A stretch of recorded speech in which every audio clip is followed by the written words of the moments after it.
Baik, Shalom, selamat malam Bapak Ibu, saudara sekalian. Malam ini kita lanjutkan kembali online Bible Study kita, yaitu sesi ketujuh Kitab Daniel. Subtemanya adalah mimpi empat binatang. Rupanya Daniel diberi mimpi oleh Tuhan, ia melihat empat binatang. Apakah maknanya? Nah, inilah yang akan kita bahas malam ini, supaya kita mengertinya makin lengkap, makin detail. Sebab semakin lengkap kita mengerti kebenaran firman Tuhan, semakin baik. Mari kita siapkan lebih dahulu, mari kita berdoa. Bapa di surga, terima kasih kami kembali mengucap syukur setiap saat kami percaya penyertaan Tuhan ada pada kami. Malam ini biarlah kami belajar bersama melalui online Bible Study ini agar kami mengerti lebih dari hari ke hari semakin lengkap sehingga kami semakin dewasa. Urapi mulut hamba-Mu untuk menyampaikan kebenaran ini. Hanya di dalam nama Tuhan Yesus kami berdoa. Amin. Malam ini adalah sesi ketujuh Kitab Daniel dengan subtema mimpi empat binatang. Bapak Ibu saudara sekalian, Kitab Daniel itu sebenarnya dibagi dua secara garis besar. Pasal 1 sampai pasal 6 itu berisi kisah historis. Kisahnya Daniel dan teman-temannya. Daniel, Sadrak, Mesak, Abednego itu ceritanya di pasal 1 sampai 6. Ya. Sedangkan pasal 7 sampai pasal 12 itu mencatat sesuatu yang akan terjadi di masa depan. Jadi sifatnya eskatologis dan apokaliptik. Eskatologis itu artinya cerita tentang hal-hal zaman akhir. Ya, eskatos itu akhir. Nah, sedangkan apokaliptik adalah cerita sesuatu yang diungkapkan. Itu apokaliptik. Pengungkapan zaman akhir gitu gampangannya. Ya. Oke, kita lanjutkan dulu. Ya.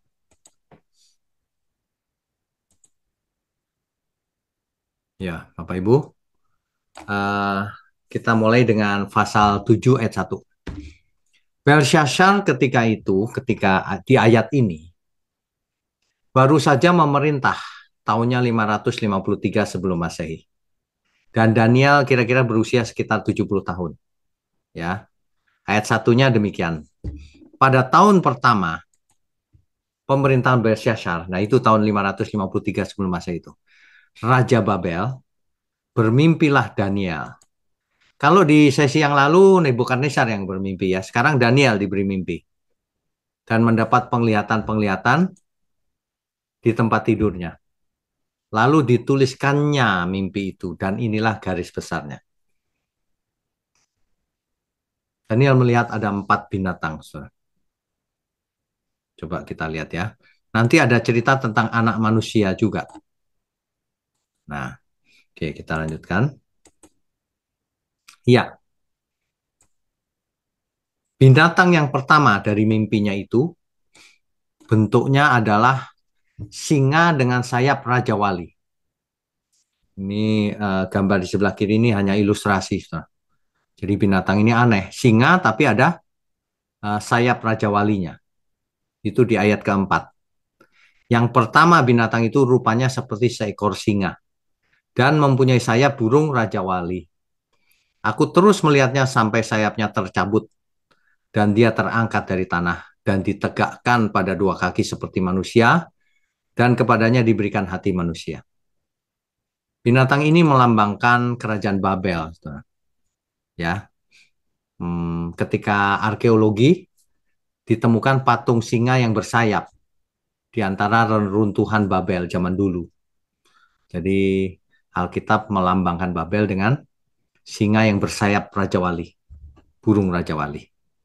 Nah, demikian juga faktanya di reruntuhan Babel itu ada patung-patung seperti ini. Oke, kita lanjutkan. Ayat 5. Dan tampak ada seekor binatang lain yang kedua. Rupanya seperti beruang. Ia berdiri pada sisinya yang sebelah Dan 3 tulang rusuk masih ada di dalam mulutnya, di antara giginya. 3 tulang rusuk, perhatikan gambar itu. Ada 3 tulang rusuk ya. Dan demikianlah dikatakan kepadanya, ayo makanlah daging banyak-banyak. Binatang ini melambangkan kerajaan Media Persia. Saudara, kan kita tahu ya di pembahasan yang lalu bahwa Babel nanti dikalahkan oleh Media Persia. Nah, ini lambang berikutnya, binatang ini yang seperti beruang ini melambangkan kerajaan Media Persia. 3 tulang rusuk di mulutnya itu berarti 3 musuh yang telah dikalahkannya. Begitu ya. Oke, kita lanjutkan. Binatang yang ketiga, yaitu berupa macan tutul dengan 4 sayap burung dan berkepala 4. Jadi sayap burungnya ada 4, kepalanya ada 4, berupa macan tutul. Ya, saya bacakan ya ayat 6-nya. Kemudian aku melihat tampak seekor binatang yang lain, rupanya seperti macan tutul. Ada 4 sayap burung pada punggungnya, lagi pula binatang itu berkepala 4, dan kepadanya diberikan kekuasaan.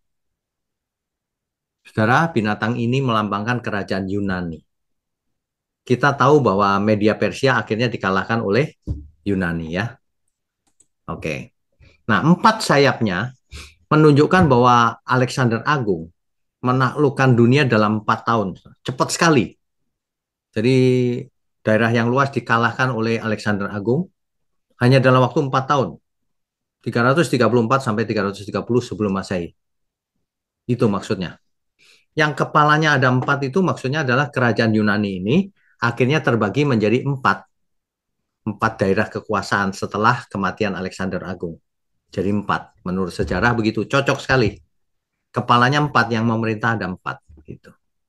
Ya. Jadi ini rupanya mimpinya Daniel ini cerita tentang masa depan di zamannya Daniel. Sama dengan mimpinya Nebukadnezar yang dulu itu, cerita tentang masa depan sejak zamannya Nebukadnezar. Gitu. Kalau di zaman kita sekarang sudah lewat zamannya. Ya. Oke, kita lanjutkan. Ya. Binatang keempat itu menakutkan, sangat kuat, dan bertanduk 10. Ayat 7-nya demikian. Kemudian aku melihat dalam penglihatan malam itu, tampak seekor binatang yang keempat, yang menakutkan dan mendahsyatkan. Dan ia sangat kuat. Ia bergigi besar dari besi. Ia melahap dan meremukkan. Dan sisanya diinjak-injaknya dengan kakinya. Ia berbeda dengan segala binatang yang terdahulu. Lagi pula ia bertanduk 10. Jadi gambar di samping ini ilustrasi saja. Bentuknya tidak harus begini. Intinya giginya besi, tanduknya ada 10. Ya. Nah, ayat 20. Dan tentang ke-10 tanduk yang ada pada kepalanya, dan tentang tanduk yang lain, yaitu tanduk yang mempunyai mata, dan yang mempunyai mulut yang menyombong, yang tumbuh sehingga patahlah 3 tanduk, dan lebih besar rupanya dari tanduk-tanduk yang lain. Saudara, oke, kita lanjutkan dulu ya. Ya, jadi binatang ini melambangkan kerajaan Roma. Kan kita tahu setelah Yunani, kemudian Roma mengambil alih di zamannya Tuhan Yesus kan. Nah, ini kerajaan Roma dan zaman akhir. Setelah Roma sampai sekarang, zaman akhir. Ini lambangnya binatang ini. 10 tanduknya melambangkan 10 raja. Sebelum zaman berakhir. Itu maksudnya. Daniel 7 ayat 24. Coba kita baca. Daniel pasal 7 ayat 23. Maka demikianlah katanya, binatang yang keempat itu ialah kerajaan yang keempat. Rupanya binatang-binatang ini lambang dari kerajaan, ya, yang akan ada di bumi.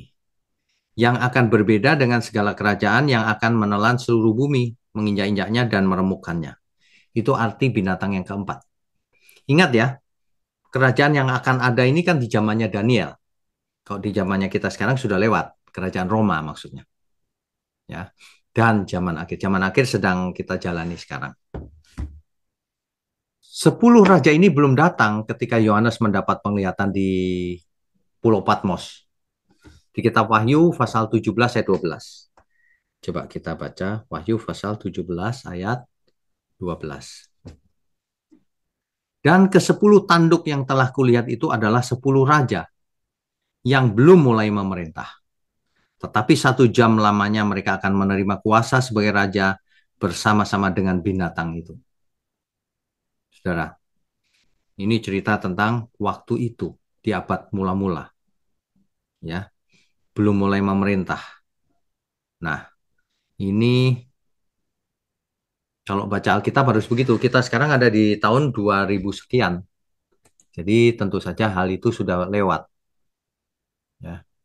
Di dalam mimpinya Nebukadnezar, bagian paling akhir adalah jari-jari kaki patung itu kan ada 10 juga jarinya. Jadi di zaman akhir ada 10 raja atau yang berkuasa yang dimaksud oleh nubuatan ini. Ya, kita lanjutkan dulu. Ya. Jadi apa maknanya mimpi Daniel ini? Ada 4 binatang ini. Ya. Yang pertama itu melambangkan kerajaan. Ya. Nah, ini maknanya sama dengan mimpinya Nebukadnezar. Dimulai dari Babel, dikalahkan Media Persia, dikalahkan Yunani, dikalahkan Roma akhirnya. Sama persis. Cuma dalam bentuk yang berbeda disampaikan ke Daniel. Kerajaan-kerajaan yang menaklukkan Israel dan Yehuda ini fasik dan kejam memang. Tetapi Daniel juga melihat bahwa akan ada pemulihan kerajaan Allah yang baru, kerajaan surga maksudnya, yang mengalahkan semua itu. Jadi ada harapan. Ya, coba kita lanjutkan dulu. Ya, ini mengulang sesi yang lalu, ya, tentang kapan dunia ini berakhir. Inilah yang diimpikan oleh Nebukadnezar, juga Daniel. Sebentar, saya kasih warna ya.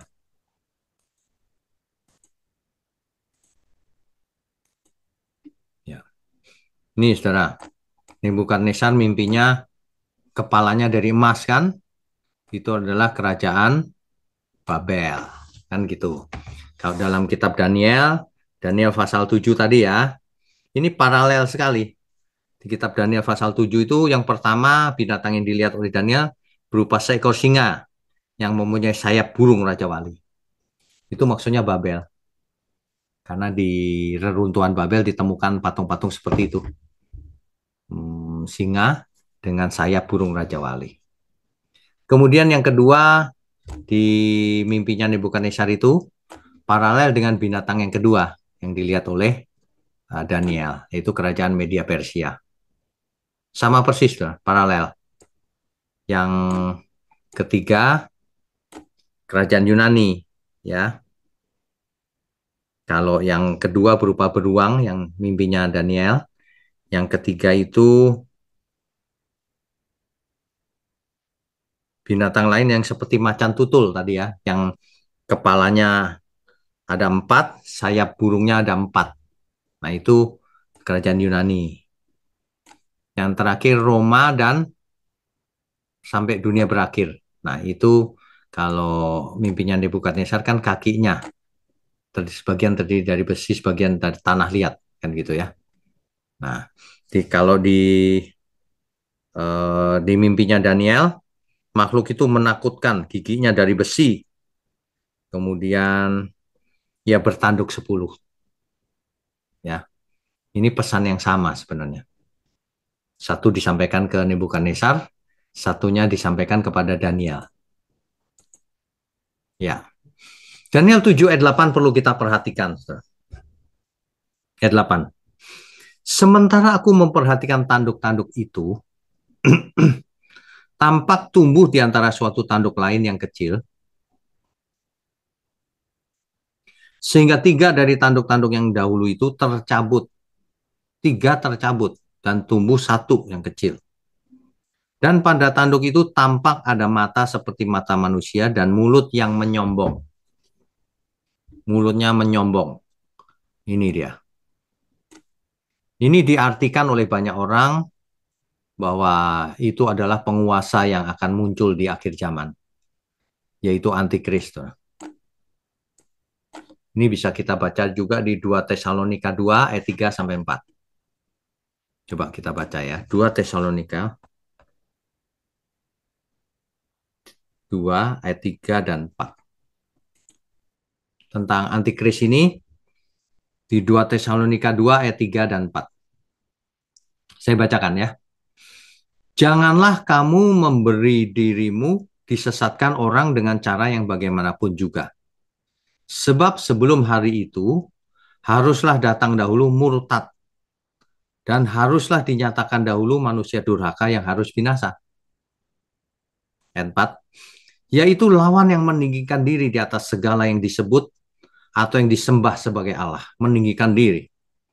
Bahkan ia duduk di bait Allah dan mau menyatakan diri sebagai Allah. Ini antikristus. Ya. Oke, kita lanjutkan. Saya share dulu lanjutannya tadi ya. Ya, nanti dibaca lagi, diulang lagi boleh. Ya. Daniel 7 ayat 25 menjelaskan sang antikris ini sekali lagi. Ia akan mengucapkan perkataan yang menentang yang maha tinggi. Jadi ucapannya itu akan menentang yang maha tinggi. Dan akan menganiaya orang-orang kudus milik yang maha tinggi. Menganiaya orang percaya. Ia berusaha untuk mengubah waktu dan hukum. Dan mereka akan diserahkan ke dalam tangannya selama 1 masa, dan 2 masa, dan setengah masa. Ini kalau kita jumlahkan, 3,5 masa. Ya. Yang penting di sini ialah hikmat. Di kitab Wahyu 13 ayat 18. Barang siapa yang bijaksana, baiklah ia menghitung bilangan binatang itu. Karena bilangan itu adalah bilangan seorang manusia. Dan bilangannya ialah 666. Perhatikan baik-baik, Bapak Ibu Saudara. Ini bukan 6 3 kali, tapi bilangannya 666. Ya, bukan 6 yang diulang 3 kali. Oke, kita lanjutkan ya. Ya. Di ayat 13 dan 14, Daniel pasal 7 ayat 13 sampai 14, ada yang penting, Saudara. Ya. Saya bacakan ya, mulai ayat 13. Aku terus melihat dalam penglihatan malam itu, tampak datang dengan awan-awan dari langit, seorang seperti anak manusia. Ada yang datang dari langit seperti anak manusia. Datanglah ia kepada yang lanjut usianya itu, dan ia dibawa ke hadapannya. Lalu diberikan kepadanya kekuasaan dan kemuliaan dan kekuasaan sebagai raja. Maka orang-orang dari segala bangsa, suku bangsa, dan bahasa mengabdi kepadanya. Kekuasaannya ialah kekuasaan yang kekal, yang tidak akan lenyap. Dan kerajaannya ialah kerajaan yang tidak akan musnah. Ini ya, ada yang seperti anak manusia datang di awan-awan. Menghadap yang lanjut usia, yang maha tinggi itu sebenarnya. Ya. Oke, kita baca Matius 28 ayat 18. Matius 28 ayat 18. Ketika yang seperti anak manusia ini menerima kekuasaan yang kekal, yang dari yang lanjut usia, yang lebih senior. Ya, ini menunjukkan apa ini? Di Matius 28 ayat 18 dikatakan, Yesus mendekati mereka dan berkata, kepadaku telah diberikan segala kuasa di surga dan di bumi.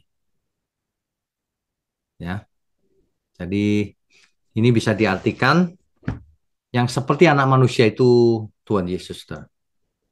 Yang lanjut usia itu yang senior maksudnya itu Bapaknya, Bapak kita yang di surga.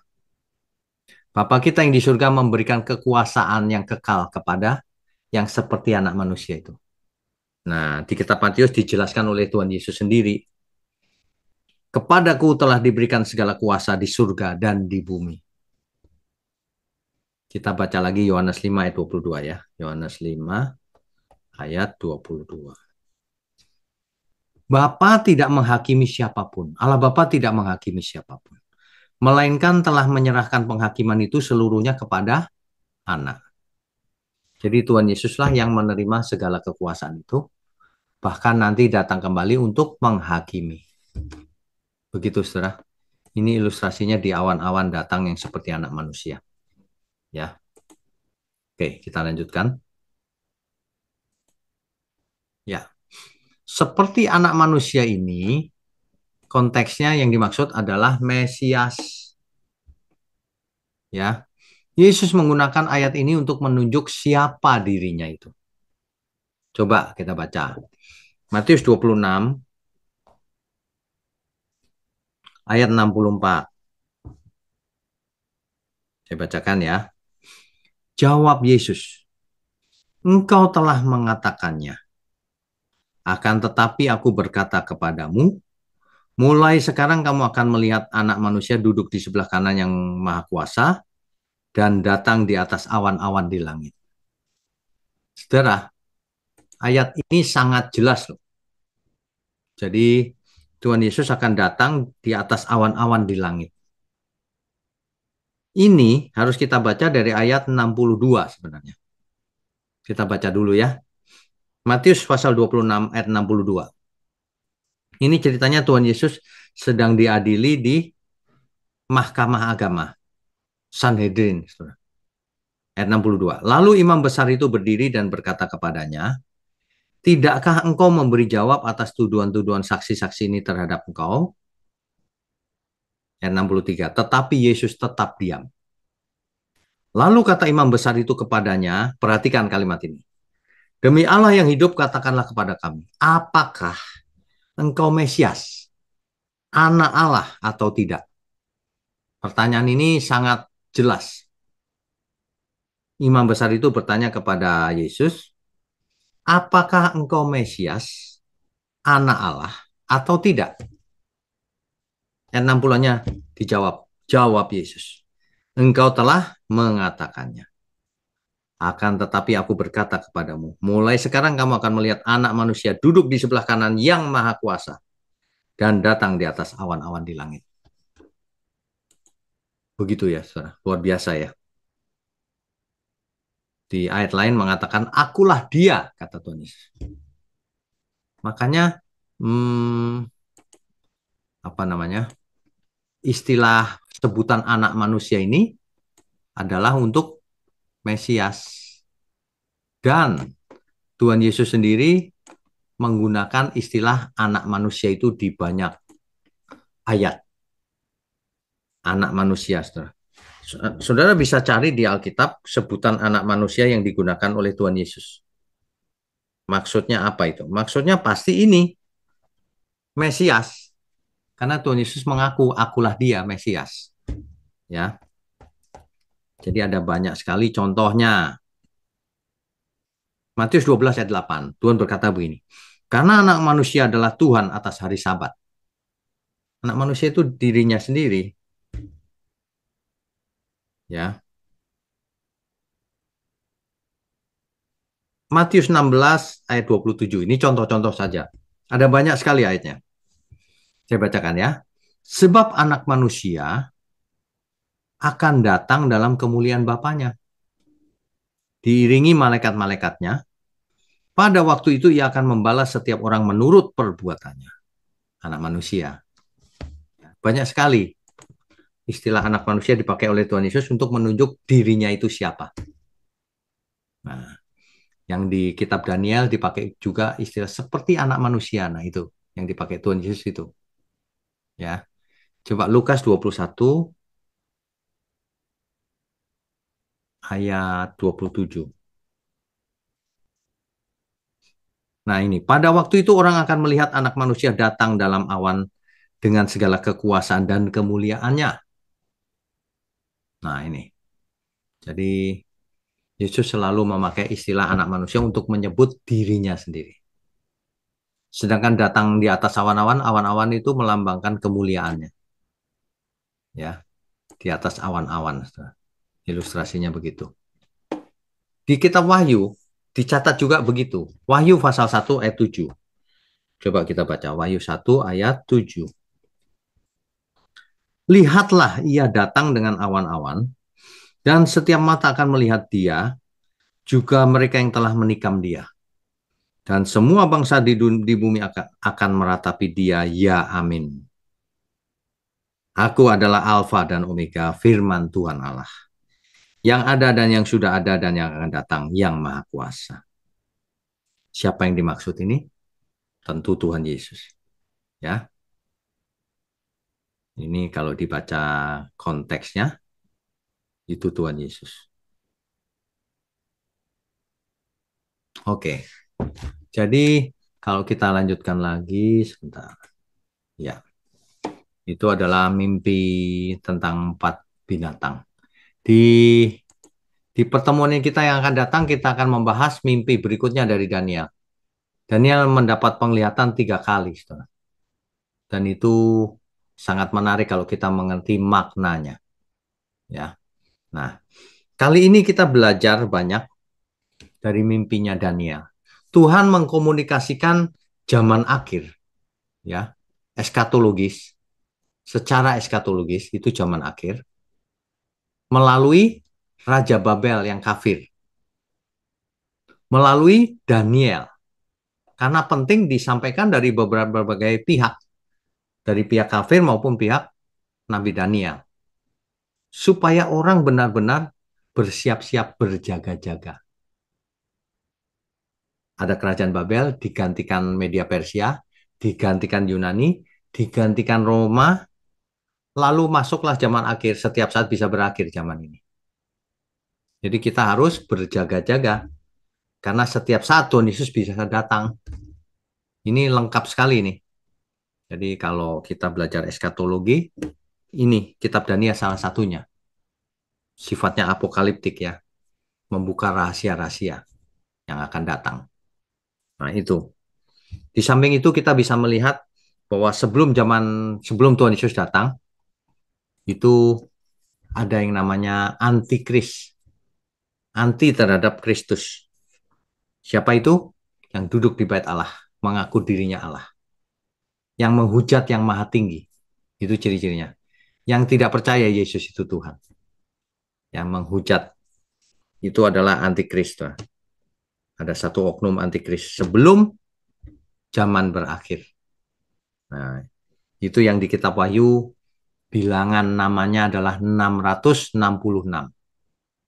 Kalau kita cari siapa 666, banyak sekali nama yang cocok dengan itu. Tapi yang dimaksud Alkitab, yang duduk di bait Allah dan mengaku dirinya Allah.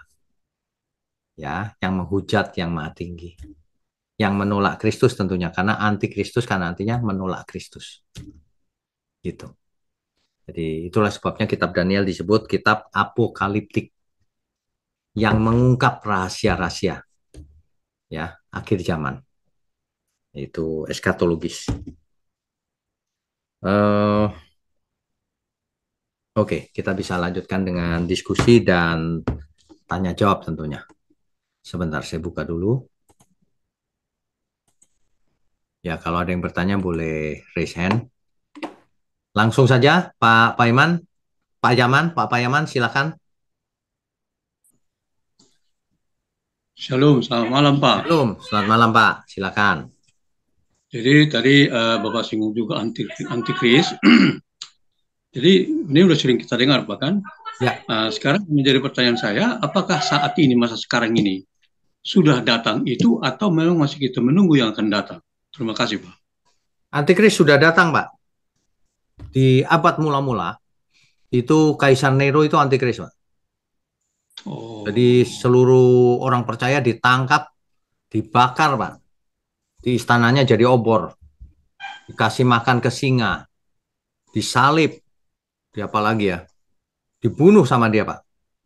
Dia anti sekali. Namanya kalau dijumlahkan 666. Nero. Nah, tetapi mungkin saja ada antikris yang akan datang Waktu zamannya Nero, kalau sekarang ya sudah datang antikristus. Sudah banyak orang yang antikristus kan sudah banyak.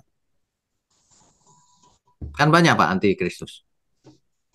Anti sama Tuhan Yesus. Banyak. Begitu Pak. Jadi kalau misalnya umat yang bukan umat percaya, apakah itu tergolong antikris, Pak? Yang anti terhadap Kristus ya. Kan nggak semua anti Pak. Ada yang baik-baik saja sama kita. Oh, jadi yang anti, Pak ya? Ya, karena namanya kan antikris. Antikris artinya anti terhadap Kristus. Anti terhadap Yesus gitu. Hmm. Ya. Jadi perlu lagi kita membayangkan sebetulnya nanti akan datang. Padahal sebenarnya udah Sudah datang, Pak. sama-sama ya. Sudah, Pak. Ya, Ya. oke lah. Ya. Akan Makasih, datang Pak. itu pada waktu kitab Wahyu itu ditulis masih akan datang gitu. Tapi zaman sekarang Oh, ya sudah lewat. iya, ya. Iya. Ya, Oke. makasih banyak, Pak. Ya, Tuhan berkati. Berikutnya Bu Meme, silakan. Shalom Pak Wino, selamat malam. Shalom. Terima kasih ya Pak untuk kebenaran yang Bapak sampaikan malam ini. Saya mau tanya Pak ini tentang Mesias. Tadi kan Bapak ada singgung juga nih, banyak di Alkitab ini tulisan atau sebutan anak manusia Betul. yang itu menunjukkan adalah Mesias ya Pak. Ya. Uh, Terus Pak kalau di Yeskiel 2 itu ayat 1 itu panggilannya menunjukkan Mesias kah atau untuk Yeskiel ya Pak ya? Oh, kalau ini konteksnya ya skill. Yeskiel ya. Kan kalimatnya jelas tuh, firmannya kepadaku, kunya kan ya skill. Tapi kok dipanggil anak manusia juga ya Pak ya? Iya, itu kan sebutan umum anak manusia. Makanya kalau baca Alkitab harus lihat konteks. Gitu. Ini ya skill. Tapi ketika Tuhan Yesus bicara anak manusia itu maksudnya seperti yang disebut Daniel, seperti anak manusia yang ada di awan-awan. Nah, itu pasti bukan orang di bumi gitu. Pak, satu lagi boleh ya Pak? Boleh. Kalau contoh ya Pak, di sini kan ada syariat nih untuk menolong orang yang kurang mampu. Ya. Tapi dia non Kristen Pak. Ya. Apa kita boleh kasih sumbangan Pak? Atau sepatutnya kita kasih gereja ya Pak ya? Tolonglah Pak penjelasannya. Oke. Kita itu menolong orang itu tidak lihat-lihat backgroundnya, sukunya, agamanya. Enggak, kita tolong sesama. Iya kan? Tapi tentu saja harus digumulkan sama Tuhan. Prioritasnya yang mana yang lebih penting, mana yang lebih membutuhkan pertolongan gitu. Ya. Tapi kalau ada yang butuh pertolongan, kita harus tolong. Misalnya di depan mata kita ada yang kecelakaan. Masa kita tanya dulu agamanya? Ya enggak, pasti ditolong semua, iya kan? Enggak boleh. Kita harus mengasihi siapa saja sesama. Begitu, Bu Meme. Tapi kalau yang satu syariat itu gimana Pak? Yang mana?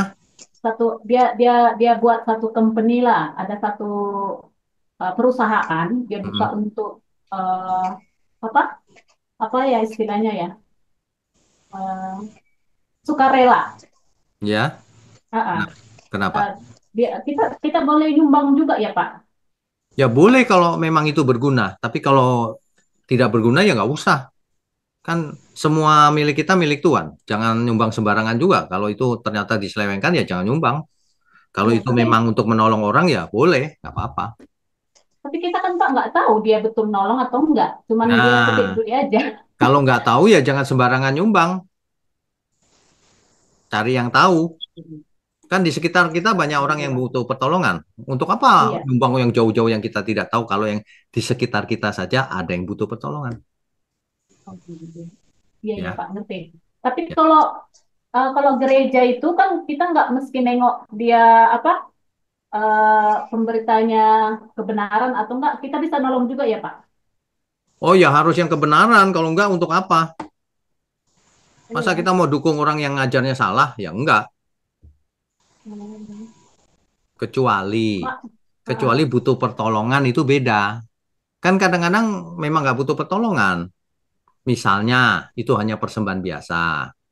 Tapi sudah punya apa, terus untuk apa?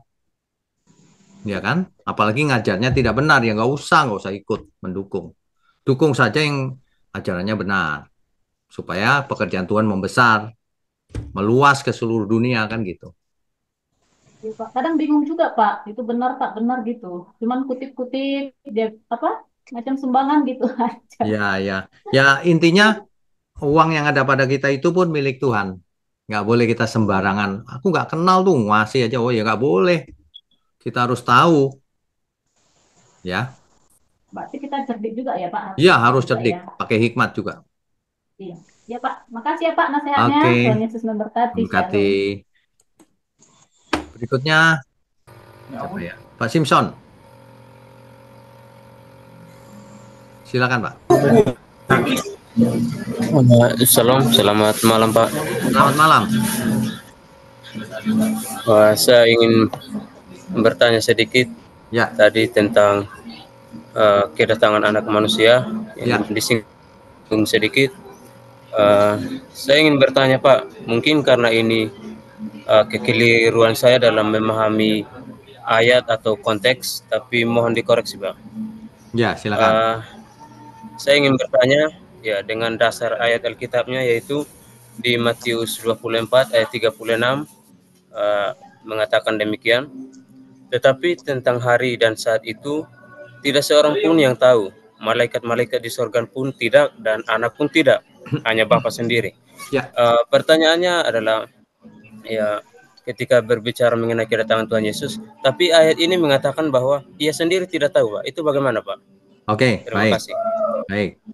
Ini kan dikatakan ketika Tuhan Yesus masih ada di bumi. Iya kan? Yang tahu hanya Bapa di surga. Gitu.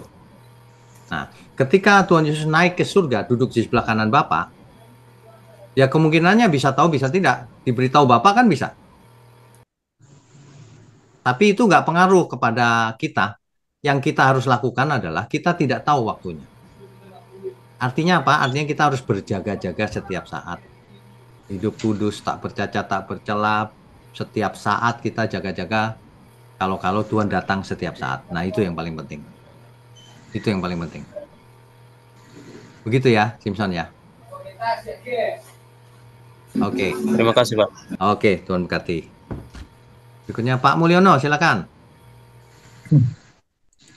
Ya, malam Pak Wiknya. Selamat malam. Pak, ada dua pertanyaan Pak. Ya. Yang pertama, mimpi Daniel itu kan hampir sama maknanya dengan mimpi yang Nebukadnezar itu kan Pak Raja. Iya, betul. Nah, yang mimpi yang keempat tentang binatang itu Pak, itu kan Ya. Bapak tadi nyebutkan itu kan sampai akhir zaman kan gitu tarikannya. Ya. Nah, tadi kan Bapak juga nyebutkan ada 10 raja. Ya. Itu kira-kira siapa ya Pak? 10 raja itu. Itu sebenarnya setelah Roma kan nggak ada lagi raja yang dominan Iya, seperti zaman dulu. Nah, iya. itu sebenarnya lambang juga, Pak. Mhm. Pemerintahan yang terpecah-pecah aja gitu, kecil-kecil aja. Nggak ada, nggak besar seperti Roma, Alexander, nggak ada gitu-gitu. Ya itu zaman sekarang ini. Kalau di mimpinya Nebukadnezar itu yang terdiri dari tanah liat itu, yang nggak kuat Iya, lagi. iya. Gitu. Oh, jadi Tanduknya kecil-kecil gitu. kecil, Nah, ya kan? Gitu. iya, Gitu. iya, iya. Oke, terus yang kedua tadi mengenai yang antikris itu, Pak. Yang tadi Ya. ayatnya juga disebutkan bahwa yang duduk di bait Allah Ya. itu kira-kira mengarah kemana, Pak ya? Wah, ini nanti pribadi aja, Pak. Oh, gitu. Yang Ya, mengaku kira. dirinya Allah, Iya, terus anti terhadap Kristus, ya. Udah iya. jelas sebenarnya. Oh, Ya. ya, ya. Bukan negara kan, Pak? Kira-kira Bukan. bukan ya, bukan ke arah situ ya. Ke Bukan, arah ini oknum ya, manusia, berarti Pak. ya. Ini manusia. Manusia ya. Ya, ya. Ya udah, kalau itu aja saya penasaran Oke. aja. Ya, Ya, Tuhan berkati. ya, makasih, Pak. Pak Kris, silakan. Ya, shalom malam Pak. Shalom. Itu yang tadi sebutan yang lanjut usia itu kan Atik Yom itu Pak. Ya. Pak Wiknya kan dulu apa disertasinya kalau tidak salah tentang nama sebutan Allah ya Pak ya. Betul. Nama Tuhan ya. Nah, ini menurut Pak Wiknya kenapa di dalam konteks ini pakai sebutan itu Pak Daniel? Apakah ada kaitannya dengan maksudnya kondisi atau situasi yang berkaitan dengan mimpinya itu atau bagaimana? Eh, ini menunjukkan bahwa ada yang maha tinggi memberikan kekuasaan kepada yang seperti manusia ini, gitu. Ya, Nah, yang disebut yang maha tinggi itu yang lanjut usia tadi itu memberikan kepada ya. yang seperti anak manusia. Pelimpahan Soalnya kekuasaan, Pak. di kitab-kitab lain kan apa enggak semua kitab-kitab lain pakai sebutan ini, Pak. Oh iya, iya, ya. Mm-mm. Ini khusus di Daniel memang. Di tempat lain nggak ada. Iya, makanya. Ya, ya. Apa ada konteks khusus enggak ada ya, Pak? Nggak ada, nggak ada. Ini cuma mau menunjukkan yang seperti manusia kan di awan-awan tuh, Pak. Nah, Iya, ini yang iya, lanjut usia artinya yang maha tinggi itu, iya. gitu. Itu aja Dan sih. itu termasuk yang ditulis dalam bahasa Aram ya, Pak. Berarti ya, yang Ya, ini pasal ya, ini. ya betul. Terus di Daniel ini saya perhatikan beberapa pasal itu Daniel itu seperti orang ketiga, Pak. Jadi penulisnya misalnya Daniel 4 itu ada ayat yang berbunyi, pada akhirnya Daniel datang menghadap aku, yakni Daniel yang dinamai Belshazzar menurut nama dewaku. Ini seolah-olah kayak penulisnya ini dari sudut pandang rajanya ini, Pak. Hmm, Karena ya, di Daniel 4 ayat 4 itu aku Nebukadnezar diam dalam rumahku dengan tenang. Jadi kitab Daniel ini selain ada campuran dua bahasa, saya lihat sudut pandang penulisnya kadang-kadang berbeda orang, Pak. ya, ya. Itu kenapa ya, Pak? Kok bisa gitu? Sebenarnya penulisnya Daniel ini tidak diketahui dengan pasti siapa. Iya, Di samping itu ada gaya-gaya bahasa seperti ini, Pak. Ini kalau menurut saya ya, ini cuman gaya penulisan aja sih. Bukan berarti nih bukan Nesar yang nulis, bukan. iya. Misalnya aku nih bukan Nesar, oh berarti yang nulis nih bukan Nesar nih. Belum tentu juga, Pak. Sebab Hmm, di zaman itu tidak seperti zaman ini. Kalau zaman ini kita nggak mungkin begitu kan. Zaman itu kan iya, bisa gaya bahasanya macam-macam. Kalau saya iya. perhatikan gitu sih. Tapi yang jelas nggak tahu siapa yang nulis. Bisa Daniel, bisa. Tapi bisa yang lain, ya mungkin saja. Kita tidak tahu. Soalnya kalau ya itu tadi saya duganya apa karena ada beberapa penulis yang dirangkum atau bagaimana karena mimpi apokaliptik ini kan pasti tidak mungkin lah kalau yang nulis masih sama kayak yang di pasal 4 itu pakai membahasakan diri. Ya, Kalau aku itu Nebukadnezar itu kan pasti kan orang lain. ya. Kita tidak Jadi bisa pastikan, Pak, berapa penulisnya atau siapa gitu. ya Ya, karena sudut pandang orangnya kan berbeda ini Pak. betul, betul. Misalnya. Yang kita bisa pastikan adalah maksudnya apa. Nah, itu. Kalau itu ya. Ya, Gitu. Terkadang di Alkitab begitu loh. Kita penulisnya kita nggak bisa pastikan, tapi kalau pesan intinya harus tahu kita, karena itu penting. Dan ya, ternyata bisa diketahui intinya. Gitu. ya. Karena kalau tidak salah di Yeskiel itu saking pentingnya sampai jangankan apa Nuh, Daniel, Ayub datang itu pun tidak akan menyelamatkan kalian. Itu Iya, ditulis di. ya, Jadi ya, eh, Daniel ini berarti kan di Yeskiel itu kayak dipakai sebagai apa ya acuan waktu Allah berfirman itu loh Pak. ya, ya, Kalau orang-orang itu datang pun tidak akan menyelamatkan bangsa ini kan contoh kayak ya, gitu. Jadi eh, menurut saya yang kita bahas ini Daniel ini termasuk salah satu kalau istilahnya milestone yang penting ini dalam Alkitab karena bahkan namanya dipakai sebagai acuan diimbangkan dengan Nuh dan Ayub. ya, Jadi benar. itu. Ya, Gitu, Pak. Kitab apokaliptik yang paling penting kan salah satunya Daniel, Pak, memang. Iya, Perjanjian Lama yang termasuk. Ya, Perjanjian Lama ya. Ya, Pak. Iya, Pak. Saya itu Oke. aja, Pak. Ya, Makasih, terima terima kasih. Oke, berikutnya eh, Pak Stanley ya. Silakan, Pak. Iya Pak, Shalom. Shalom. Terima kasih. Ya, silakan. Pak, ada beberapa pertanyaan boleh Pak? Boleh. Ini tadi kan malam ini kita membahas tentang Daniel, tapi berhubungan dengan anak manusia dan Betul. antikris ya Pak ya. Betul. Ada 3 tokoh yang kita bicarakan malam ini. Jadi Betul. pertanyaan saya di Daniel 7 ayat 13-14 tadi kan kita sudah baca, Bapak bilang kan orang yang seperti anak manusia itu datang kepada yang lanjut usia. Berarti Ya. ada 2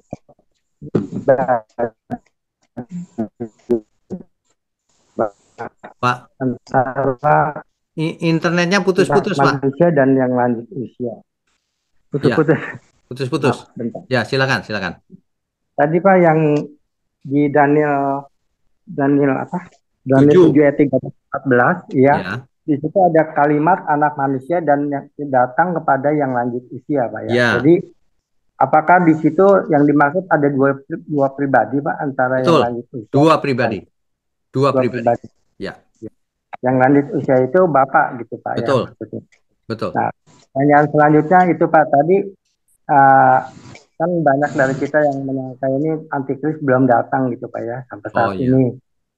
Tapi Pak Yusnya bilang kan Raja Nero itu sebetulnya antikris yang sudah datang di abad itu ya Pak ya. Ya. Tapi pertanyaan saya kan tadi dikatakan antikris akan duduk di bait Allah gitu. Nah, kalau Raja Nero ini apakah waktu itu duduk di bait Allah atau hubungannya dengan Kan saya bilang bahwa antikris bukan hanya Nero, di kemudian hari datang lagi, Pak. Kadang-kadang nubuatan itu bisa ganda, Pak. Terjadinya waktu ayat itu ditulis, tetapi sekaligus yang akan datang. Nah, yang akan datang itu zaman sekarang sudah lewat, zaman itu belum lewat. Itu. Kalau mau detailnya ya nanti, Pak, pribadi aja. Ya, oke, Pak. Ya. Sama ini Pak, kalau roh antikris dengan antikrisnya beda ya Pak ya? Roh antikris dengan antikrisnya. Antikris tergantung itu orang konteksnya, Pak, tergantung kalimatnya. Kalau roh antikris kan roh itu artinya bisa dua, beneran rohnya atau spiritnya, gairahnya. Kan ada kalau kita bicara ini roh ketakutan ini kan spiritnya ketakutan, bukan ada roh yang ketakutan, bukan. Roh itu tergantung kalimat. Ya. Ya. Ya Pak, itu aja Pak. Terima kasih. Ya, terima kasih. Terima kasih Pak. Nah, berikutnya Sarah Hui, silakan.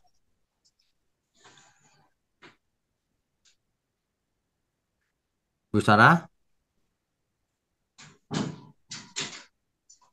Oke, nggak ada. Next. Pak Flakos, silakan. Bapak, maaf Pak. Oh, ada. Waktu itu Bu Sarah Hui dulu. Ya, silakan. Ya, oke, Pak. Saya ada 2 pertanyaan ya, Pak. Ya. Ya, yang pertama, kalau istilah antikris ini kan artinya pribadi yang menentang segala hal yang berkaitan dengan Tuhan Yesus, Pak. Betul. Nah, kalau gitu sudah ada lah, Pak, sejak waktu zaman Tuhan Yesus ada, Pak. Betul. Oke. Pertanyaan yang nomor 2 ya, Pak. Ya. Nubuat yang Allah berikan kepada Daniel ini dilambangkan dengan binatang-binatang dengan bentuk yang aneh-aneh yang tidak ada di bumi, Pak. Ya. Dan ini tidak akan ada yang paham, Pak, artinya kecuali seizin Allah. Kenapa Allah tidak langsung saja memberitahu Daniel tanpa menggunakan lambang binatang-binatang tersebut? Di kitab Wahyu pun pakai lambang binatang-binatang. Kalau orang awam kayak kita kan nggak paham, Pak. Jadi kadang tuh kita skip, Pak. Oke. Ya, oke, gitu aja, Pak. Terima kasih, Pak. Komunikasi antara pihak hari itu bisa menggunakan lambang. Contohnya, di kitab Wahyu itu Yohanes menulis kepada 7 jemaat dalam lambang-lambang. Kenapa? Supaya suratnya rahasia. Tapi itu dimengerti oleh jemaat-jemaat yang menerimanya. Cuman kita ribuan tahun kemudian kita bingung. Tapi kita bisa pelajari juga. Nggak masalah. Contohnya tadi itu, binatang itu artinya apa? Kan dijelaskan juga di ayat itu. Binatang itu artinya kerajaan. Kerajaan yang mana? Kita bisa jelaskan juga. Oh, yang itu maksudnya gitu. Jadi memang lambang-lambang itu sulit ditafsir, tapi bukan berarti tidak bisa ditafsir. Oke, berarti yang menafsir ini dia harus betul-betul mengerti dan jelas ya Pak. Kalau enggak kan nanti kalau dia kasih pengertian nanti bisa salah, orang nanggapnya juga salah ya Pak. Makanya jangan pernah dengar pengkhotbah sembarangan. Di dunia banyak orang yang khotbahnya ngawur, tidak lihat Alkitab, tidak mengerti Alkitab. Yang begituan jangan didengar. Nanti Ya, oke, salah Pak. semua. Itu ya. Ya, oke Pak. Hati-hati. Kita hati-hati loh. Diri kita yang milih untuk melakukan ABC siapa? Kan diri kita sendiri. Nggak boleh menyalahkan orang lain. Lah kenapa kau dengar yang enggak-enggak? Nah gitu. Kau dengar harus yang ada dasarnya, ada faktanya di Alkitab. Gitu. Jadi harus kembali lagi kepada 7 natur kebenaran itu ya Pak. Betul. Makanya ada seminarnya. Iya Pak, yang fakta, koheren, pragmatis, utuh, betul. murni, kekal kasih. Ya. Wah, udah hafal tuh. Ya Pak, saya ikutin Pak dari Ya. pertama. Ya. Nanti topiknya masih banyak itu. Nanti Ibu ikutin terus. Nanti ada Ya. studi kasus. Misalnya teologi gini bener nggak? Kita tes aja. Gitu. Iya Pak. Ya. Ya. Oke. Oke, terima kasih Pak. Tuhan Nah, memberkati. Tuhan memberkati. Pak Flakos, silakan. Ya. Shalom, selamat malam. Shalom. Ya. Pak, begini, saya mau bertanya. Ya. Tadi 4 binatang itu melambangkan 4 kerajaan juga ya Pak. Betul. Ya. Saya kembali ke yang mimpi Nebukadnezar pada waktu itu. Ya. Jadi Nebukadnezar itu dia bermimpi tentang patung ya yang megah ya.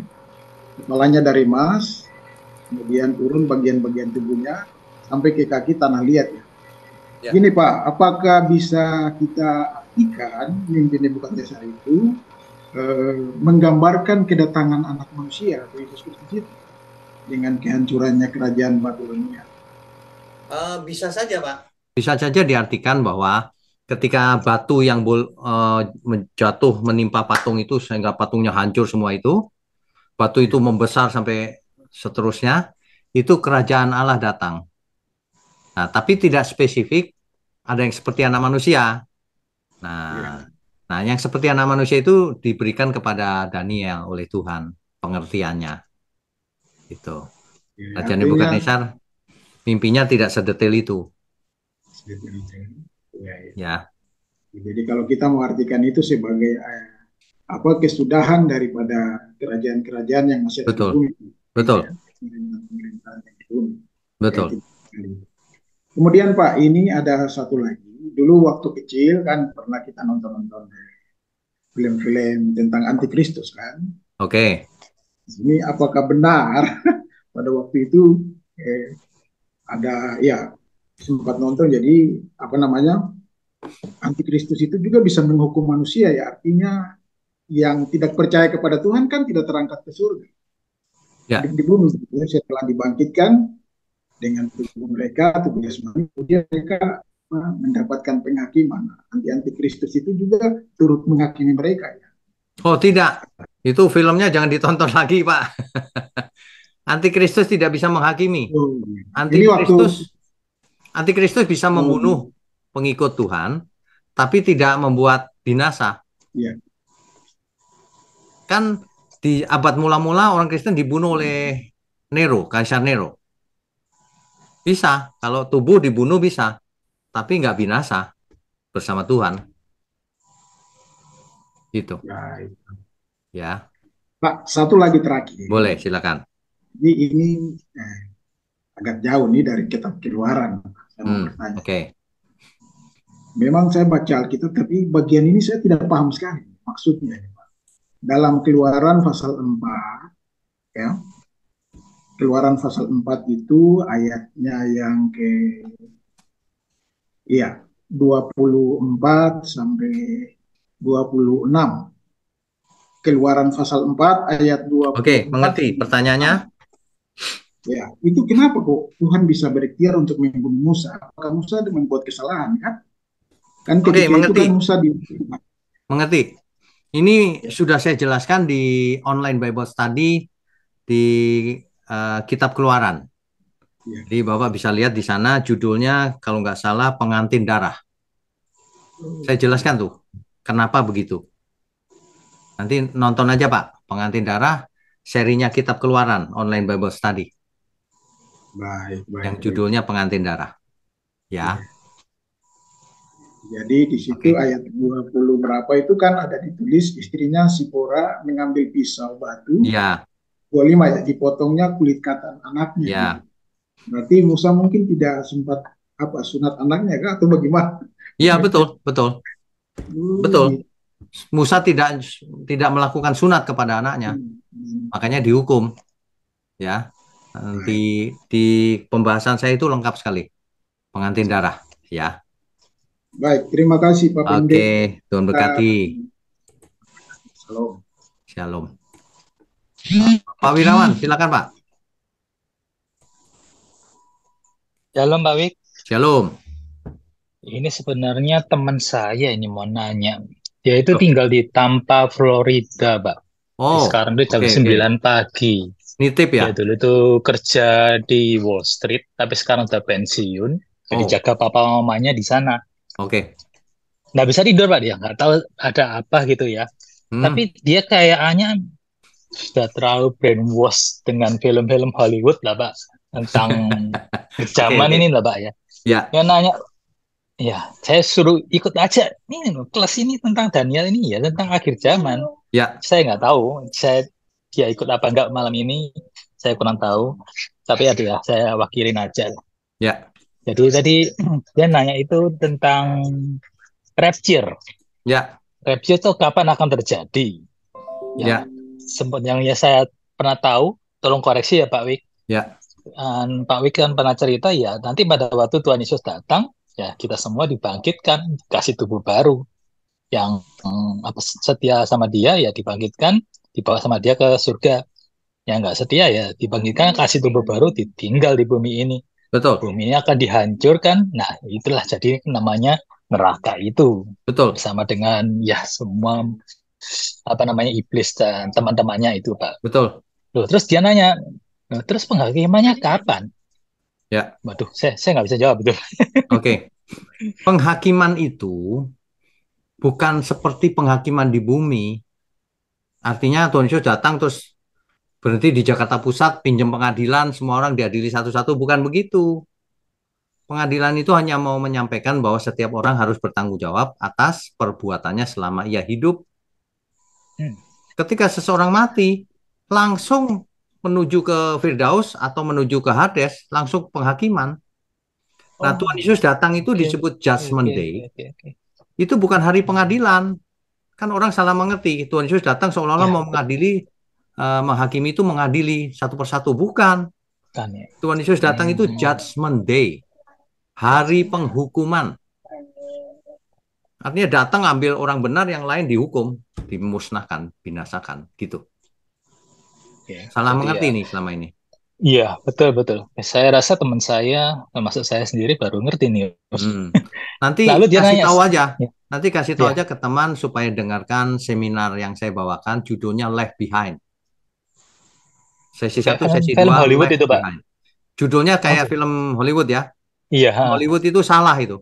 Makanya saya buat seminarnya Left Behind, sesi 1, sesi 2. Terus ada lagi yang judulnya Catatan Akhir Zaman. Coba diikuti. Di GSK Ipik atau di channelnya Pak Wik? Ipik ya. Ya. Oke. Di saya apa di Ipik ya, lupa saya. Ya coba cari dua-duanya. Cari dua-duanya ya. Catatan Akhir Zaman, satunya Left Behind.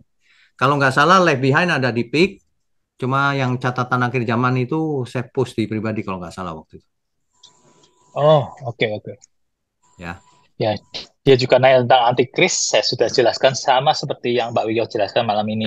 ya. Sudah datang itu, jangan kamu pikir nanti akan datang lagi ya. Itu sudah ada. Udah Dia lewat. rada nggak percaya itu. Loh, Iya. tadi nanti kan Tuhan akan datang dan memerintah di bumi. Tuhan akan datang itu nggak akan Nggak memerintah di bumi. langit bumi dan bumi baru. Iya, bukan di bumi ini. Bingung dia. Saya Iya. bilang tenang. Saya butuh waktu juga waktu pertama kali dengar itu. Saya butuh waktu mencernanya. Tanya Roh Kudus biar kamu dibukakan hatinya supaya waktu baca nanti dibuka akan celikan mana yang benar gitu.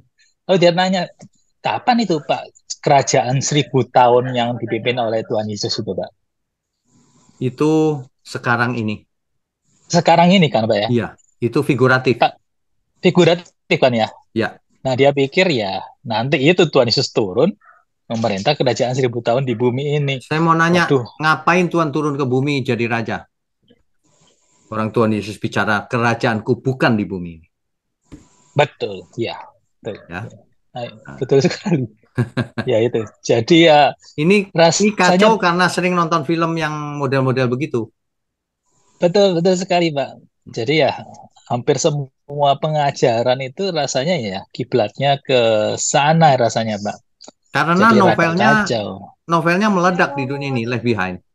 Makanya difilmkan. Oh, Kan novelnya seri itu oke. belasan buku. Salah itu semua. Iya, salah semua ya. Salah. Oke. Salah dianggap Iya, benar. iya. Waduh, yang benar malah diragu-raguin. Manusia terbalik-balik memang logikanya. Ya itu. Saya udah jelaskan semua sama seperti yang Mbak Wiki barusan cerita itu. Ya kebingungan begitu. Saya bilang ya coba aja ikut jam 9 ini. Tapi rasanya dia nggak ikut ya. Nanti saya kan ada rekamannya Pak. Nanti saya suruh nonton rekamannya, suruh dia lihat behind dan itu Pak.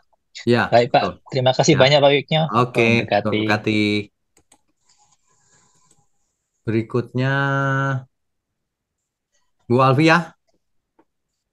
Silakan Bu.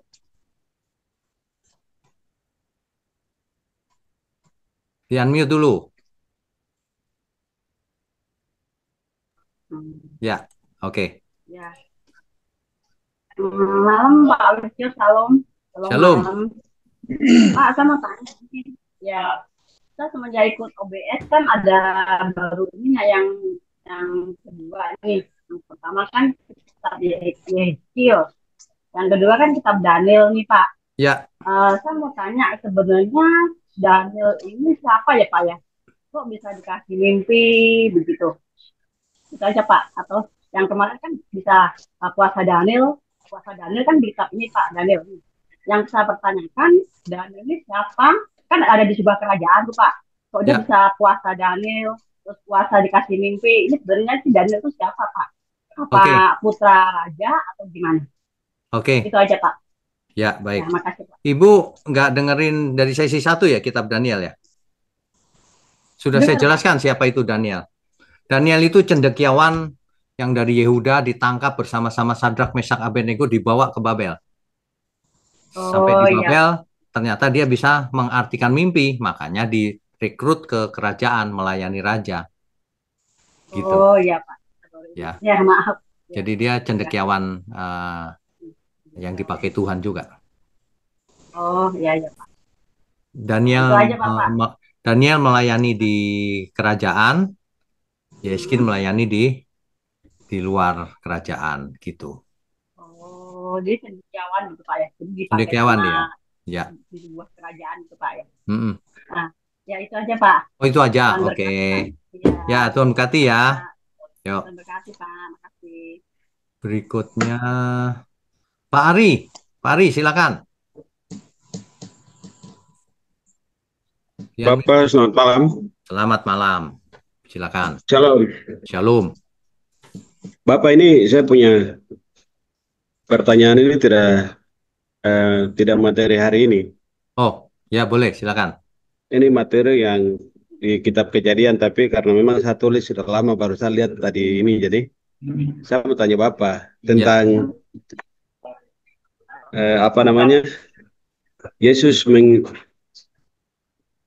Yesus mengutuk itu apa pohon ara di Matius pasal 21, 19 dan 21, terus Markus 11, 13 itu Bapak. Apakah Yesus mengutuk pohon ara ini gambaran daripada 10 hukum 613 hukum itukah, atau ini maksudnya apa Bapak? Oh, maksudnya begini. Maksudnya begini. Ketika kalau kita baca lengkap gitu ya. Ketika Yesus melihat pohon ara itu tidak berbuah, maka Yesus marah mengutuki pohon ara itu. Itu Tuhan Yesus ingin mengajari kita semua bahwa hidup kita itu harus berbuah. Kalau tidak berbuah, maka kita dibuang ke api kekal. Itu maksudnya. Bahwa hidup kita harus berbuah. Siap Bapak, siap ya. Baik. Itu. Ada lagi? Itu saja Bapak. Oh, itu aja. Oke. Baik. Ya, Bapak. Tuhan Terima berkati. kasih. Ya, Tuhan berkati. Shalom. Shalom. Pak Stanley, silakan.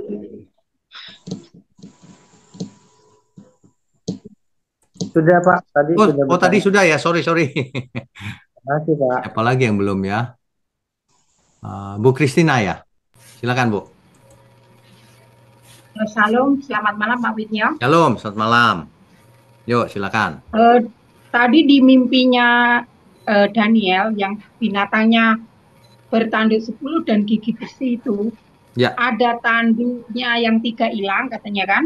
Ya. Terus 1 tanduk kecil yang mau tumbuh lah. Itu yang saya tanyakan, apakah tanduk yang kecil itu apakah sudah ada sekarang atau sudah datang? Apakah sekarang sudah ada gitu? Terima kasih Pak. Baik. Itu antikris Bu. Dari tadi kita sudah bahas tuh. Antikris itu sudah ada di zaman mula-mula Kaisar Nero. Anti banget kan terhadap orang-orang Kristen sehingga dibunuhin semua. Nah itu. Ya. Baik. Jadi sekarang itu juga sudah ada berarti. Sudah ada, jangan ditunggu lama-lama nanti datang lagi, enggak ada, sudah lewat zamannya. Oke Pak, terima kasih. Oke, Tuhan berkati. Masih ada lagi nggak ya? Sebentar. Oh, Rina. Ya, silakan.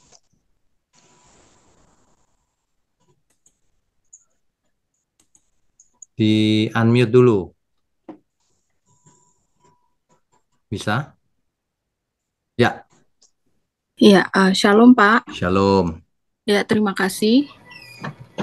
Ya, Pak, mau tanya tentang akhir zaman. Ya. Menurut pendapat Bapak, kejadian penyebaran virus corona sampai pemaksaan vaksin COVID yang terjadi itu, apakah itu pekerjaan kuasa kegelapan dan merupakan bagian dari tanda akhir zaman? Oke. Itu begini, mesti diluruskan dulu bahwa vaksin itu bukan mengandung chip ya. Banyak orang percayanya kan begitu. Vaksin itu tidak ada hubungan dengan chip. Itu hoax. Oh iya Pak, tidak ada hubungan dengan chip. Tetapi saya membaca berita mengenai UN atau PBB itu yang mempunyai program untuk pengurangan jumlah populasi manusia. Ya, kita jangan percaya sumber-sumber yang tidak bisa dipercaya. Itu dapatnya dari mana? Justru ini dari media-media di sini Pak. Medianya apa? Online sih Pak, tapi makanya online itu banyak media yang tidak bisa dipercaya. Kalau memang begitu kan. Tapi itu media yang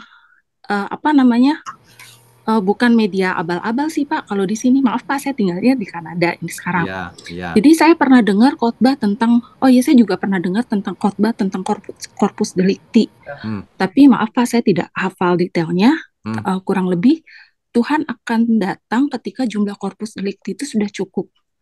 Jadi iblis itu akan berusaha untuk dengan segala cara untuk menghancurkan generasi dari segala sisi supaya jumlah corpus delicti tidak banyak dan memperlama kedatangan Tuhan Yesus.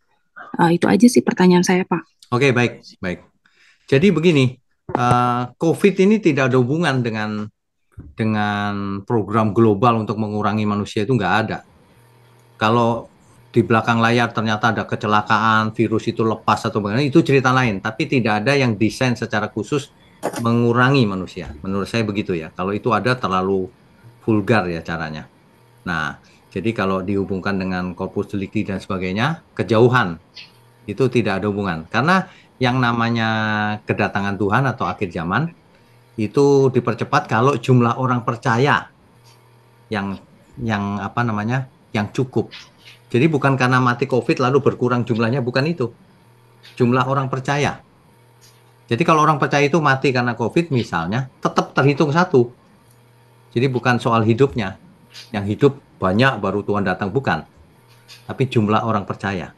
Di Alkitab dikatakan jika jumlah pelayan Tuhan itu genap, cukup, maka Tuhan datang. Begitu, Bu Rina. Oh iya, baik, terima kasih Pak. Oke, Tuhan berkati ya. Sebentar, masih ada lagi nggak ya? Pak Cipto tadi sudah belum ya? Belum, Pak. Belum ya. Terakhir, Pak Cipto, belum. silakan. Shalom, Pak. Shalom. Ya. Ya, Pak Winyo, tadi Pak Winyo menjelaskan penghakiman terakhir.